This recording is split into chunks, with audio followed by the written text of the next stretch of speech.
Bonjour à tous, bienvenue à ce troisième épisode de Players, co-animé avec 2424.mg et le SCM Business School. J'ai le plaisir aujourd'hui d'accueillir Madame Bénédicte Favre. Bonjour Bénédicte. Bonjour Jonathan. Je suis heureux d'accueillir Bénédicte aujourd'hui. La sincérité m'oblige à vous dire qu'avec qui je travaille avec Bénédicte. Et donc c'était intéressant dans le cadre de son passage à Madagascar de pouvoir l'interviewer. Donc déjà, si tu peux nous parler un peu de toi, Bénédicte, et de dire qui tu es. Alors, donc moi je suis directrice internationale d'un groupe d'écoles français, privés, qui rassemble 20 établissements de l'enseignement supérieur privé français. On est post-bac, donc c'est des écoles qui proposent des cycles bachelor, licence ou des cycles master MBA. On avance avec une marque ombrelle à l'international qui s'appelle Fix Éducation. Donc, vous pouvez nous retrouver sous cette marque ombrelle Fix Éducation. Elle porte nos écoles à l'international. Et donc, d'un point de vue personnel, moi, je suis dans l'enseignement supérieur privé depuis déjà pratiquement 20 ans. J'œuvre pour l'internationalisation de l'enseignement supérieur. Et donc, je m'occupe de tout ce qui touche à l'international. Alors, ça peut être à la fois le départ des étudiants français pour une scolarité, une partie de leur scolarité à l'international, mais c'est aussi l'accueil des étudiants internationaux sur nos campus, et puis la construction de parcours double diplôme, de parcours académiques en collaboration avec des acteurs locaux de l'enseignement supérieur. Voilà. Très bien, merci. Moi, donc, j'ai le plaisir d'intervenir avec toi sur Fix, sur l'océan Indien. Si tu peux nous expliquer la vision du groupe par rapport à pourquoi avoir monté Fix et comment a été déployé Fix Fix Éducation depuis sa création. Alors, le dispositif Fix Éducation existe depuis maintenant 8 ans. L'idée, c'était plutôt que d'avoir un service international dans chacune de nos écoles, puisque nous avons 20 marques écoles, c'était d'avoir une équipe dédiée à l'international et qui a pour vocation d'accompagner les étudiants internationaux qui ont un projet d'études en France dans nos écoles. Donc, on a construit ces équipes progressivement. Et ce que souhaitait le groupe, c'est qu'on ait des équipes et des bureaux localement implantés sur place pour accompagner les étudiants dans le choix de leur projet d'études en France, choisir la bonne école, choisir le bon programme qui correspond au projet professionnel. Donc, c'était d'avoir des personnes sur place localement pour accompagner tous ces jeunes étudiants qui ont un bac en poche et qui souhaitent faire un parcours d'études en France et accessoirement dans nos écoles. Donc on est très tourné sur le continent africain. On est présent aujourd'hui avec une quinzaine de bureaux et une quarantaine de collaborateurs qui ont pour mission principale vraiment d'accompagner tous ces étudiants qui ont le souhait de faire un parcours d'études en France. Voilà. Très bien. Merci. Du coup, aujourd'hui, par rapport au panorama de la géopolitique mondiale, comment tu situerais aujourd'hui la place de la France dans ce panorama par rapport aux autres pays de mobilité étudiante? Alors, si on peut parler d'attractivité de l'enseignement supérieur français, puisque je pense que c'est le sujet, c'est la question. Aujourd'hui, la France bénéficie toujours d'une belle réputation à l'international. L'enseignement supérieur, c'est un gage de qualité. Les diplômes français sont reconnus à l'international. Dans les pays francophones, mais aussi dans les pays anglophones, on accueille des étudiants indiens qui viennent faire des parcours de formation en France dans nos écoles. Et je crois que maintenant que l'enseignement supérieur propose des cursus en anglais, tous les étudiants internationaux ont pour projet de faire des études. Alors en France, on est classé 5e aujourd'hui. On est derrière l'Australie, les États-Unis, la Grande-Bretagne. Mais ça reste quand même une destination de choix pour les étudiants internationaux, parce que d'abord, le coût de la scolarité est quand même pas trop élevé si on compare aux pays anglo-saxons.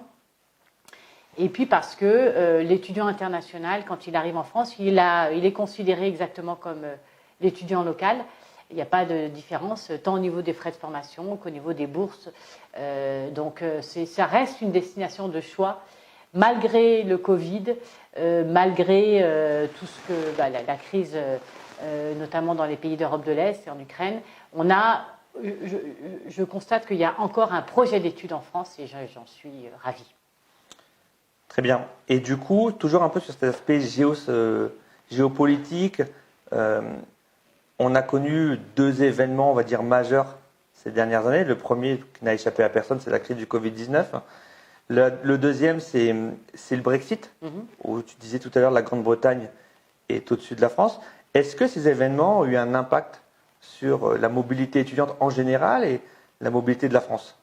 Alors, le Brexit, il y a eu un impact surtout pour les étudiants français en départ vers la Grande-Bretagne, puisque je pilote également pour nos écoles le départ des étudiants français à l'international. Le fait d'avoir des démarches de visa pour partir étudier maintenant en Grande-Bretagne, ça a eu un frein au niveau du choix de destination chez nos étudiants. Donc je pense qu'il y aura un petit impact quand même pour la mobilité entrante vers la Grande-Bretagne depuis la France. Ça, c'est le premier point que je constate. Et la deuxième question, c'était le Covid. Alors, il est évident qu'on a eu une baisse assez significative il y a 1 an et demi des départs et puis des arrivées dues à la pandémie, dues au fait que pendant un temps, on ne pouvait pas voyager. On a quand même pu accueillir des étudiants internationaux qui sont venus. Il y avait des fenêtres de tir, notamment sur les rentrées décalées au mois de janvier-février. Mais on a eu un peu moins d'étudiants qui sont venus en période de crise. Maintenant, ça repart. Je dirais que le Covid est derrière nous et qu'on constate qu'on a beaucoup de demandes d'étudiants internationaux qui souhaitent faire un parcours de formation en France. Donc, j'ai le sentiment que c'est revenu pratiquement comme à ISO, comme avant cette crise sanitaire, et c'est tant mieux. C'est tant mieux. La mobilité étudiante aujourd'hui, à ton avis, c'est quoi? C'est de l'économie? C'est plus social? Comment toi tu perçois un peu ces échanges de mobilité entre pays? C'est une expérience académique à l'international, il faut le prendre comme tel. Et je prends les deux flux, le flux des étudiants français qui partent à l'international, le flux des étudiants internationaux qui viennent faire un parcours d'études en France ou ailleurs. Il est évident qu'entre un étudiant qui n'est pas sorti de chez lui et un étudiant qui a fait un parcours de formation à l'international, que ce soit d'un semestre ou d'une année ou d'un cursus complet, il y a forcément une valeur ajoutée. Il a vécu une expérience différente, il s'est enrichi, il a grandi. C'est, en tout cas au niveau de l'insertion professionnelle, on va dire que c'est quand même un plus. Donc, moi, de toute façon, je baigne dans la mobilité internationale, donc je ne peux que défendre ce principe-là. Et non, très sincèrement, je pense que c'est une valeur ajoutée pour tous nos étudiants. Et on voit les étudiants avant de partir, on les voit en rentrant. Ils ont grandi, ils ont changé, ils ont gagné en maturité. Et c'est un vrai plaisir. Si on part du postulat aujourd'hui, si on fait un petit focus sur l'Afrique, qu'on va aujourd'hui vers un bachelier africain qui est de plus en plus jeune. Oui. Quel conseil donnerais-tu à un jeune de 16-17 ans, on est à Madagascar, donc un jeune malgache, qui est donc bachelier assez jeune, pour construire son choix d'études à un âge où peut-être la maturité intellectuelle fait qu'il y a beaucoup de doutes au niveau de l'étudiant, pour qu'il ne perde pas un an. Qu'est-ce que tu lui conseillerais ou qu'est-ce que tu conseilles généralement dans ce cas-là? C'est vrai qu'on constate qu'il y a des étudiants qui sont parfois, qui ont 16 ou 17 ans, qui ont le bac en poche. On le voit sur Madagascar, mais on le voit sur l'Afrique au sens large. Moi, c'est une réflexion que j'ai menée depuis 2-3 ans avec notamment mes équipes localement. Et ce qu'on a décidé de mettre en place, alors ça va pour notre groupe, mais ça va pour d'autres écoles également, c'est de proposer un début de parcours de formation sur place localement. C'est-à-dire que le jeune, plutôt qu'il parte tout de suite, dès qu'il a le bac en poche, il peut commencer sa formation sur place et faire, par exemple, les 2 premières années et terminer une 3e et dernière année en France, un peu sur un modèle 2+1, qui lui permet, d'une part, de grandir, d'autre part, de gagner en maturité, d'affiner son choix de formation, parce que quand on a 16, 17 ans, on ne sait pas toujours ce qu'on veut faire plus tard, et d'aller chercher une spécialisation en 3e et dernière année en France. On a mis en place ce qu'on appelle des classes prépa qui remportent un franc succès parce que ça répond un petit peu à cette problématique que tu as soulevée. Et puis, ne nous le cachons pas, c'est des jeunes quand même qui, je dirais, étudier en France, c'est un investissement, ça a un coût. La scolarité en France coûte cher, la vie sur place coûte cher. Donc, entre passer 3 ans en France ou passer une seule année, le budget est nettement moins important. Donc l'idée, c'est vraiment de proposer une solution alternative. Et alors, il y a des jeunes qui partiront tout de suite après le bac parce qu'ils ont envie et parce qu'ils peuvent et voilà, c'est leur projet. Mais de plus en plus, on va vers une délocalisation de nos parcours de formation, partiellement, si on commence au pays et puis qu'on vient en France, voire totalement. On envisage, et on a des projets, notamment avec le SCM, de déployer une formation complète sur place à Madagascar, parce que tout le monde ne peut pas partir en France, tout le monde ne veut pas partir en France, et que c'est bien aussi d'apporter localement une solution, une alternative avec un parcours de formation français. Très bien. Si on se déplace un peu vers la France aujourd'hui, je sais que tu recrutes plusieurs centaines d'étudiants africains tous les ans. Est-ce que sur les campus, ces étudiants africains, ils ont des particularités bien identifiées par rapport aux étudiants français, ou est-ce qu'ils se baignent plus dans la masse? On a 60 à 60, on va dire 60% des étudiants internationaux qui viennent chez nous pour suivre un parcours de formation diplômant, viennent du continent africain. C'est des étudiants qui arrivent soit post-bac, à peu près 40%, soit post-licence, à peu près 40% également.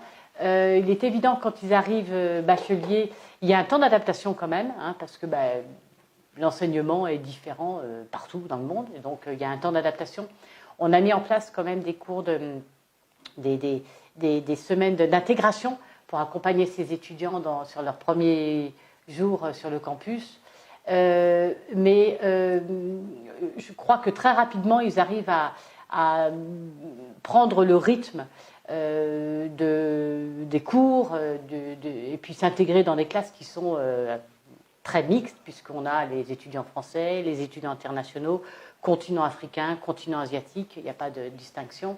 Et on les voit, il y a toujours un petit temps d'adaptation, mais très rapidement, au bout d'une petite année, ils s'adaptent avec grande agilité et souvent en seconde ou troisième année, ils arrivent même à partir parfois sur des cursus en alternance avec un pied en entreprise. Donc c'est des parcours qui sont, on va dire, progressifs et où l'échec est très faible, d'autant qu'ils sont quand même en amont quand même sélectionnés par les équipes localement pour qu'on ne les mette pas en difficulté justement et que nous, ce qu'on souhaite, c'est les amener vers la réussite. Dans cette stratégie internationale donc, du groupe, quelle va être la vision, l'objectif sur ces 5 prochaines années par rapport à l'attractivité de la France parmi tant d'autres groupes, bien entendu? L'objectif, il va être d'ouvrir toujours et encore des parcours de formation sur place localement pour faire une proposition localement et que tout le monde n'ait pas à traverser la planète pour aller forcément faire des études en France. Donc il y a ceux qui vont souhaiter quand même partir et puis on va essayer de choisir avec nos partenaires académiques localement des programmes de formation qui peuvent être intéressants de déployer localement pour répondre à une demande localement et en parcours même double diplômant si besoin. On a aussi le projet de faire une proposition sur la formation continue, ce qu'on appelle l'executive education, pour également apporter nos expertises métiers à des entreprises qui auraient besoin de former leurs équipes. Voilà. Très bien. Et enfin, pour terminer, avec l'arrivée de la crise, l'avènement du digital, comment toi tu conçois l'avenir de l'éducation demain? Aujourd'hui aussi avec des offres qui arrivent avec des offres sans diplôme. Est-ce que le diplôme il va perdurer demain? Comment le modèle d'enseignement va évoluer d'après toi? Alors la partie digitalisation, on parlait tout à l'heure de la crise Covid. Il est évident que du jour au lendemain, on a dû digitaliser tous nos parcours de formation. Et donc les étudiants étaient en classe, mais chez eux. Donc ça, c'est quelque chose qui est fait. Et on a été précipité par cette crise sanitaire. Et donc aujourd'hui, on a des parcours de formation qui sont ce que j'appelle hybrides. C'est-à-dire qu'on a un temps en face-à-face pédagogique et un temps digitalisé. On a même des parcours qui sont 100% digitalisés, c'est-à-dire que les jeunes peuvent être aux quatre coins du globe et suivre un parcours de formation.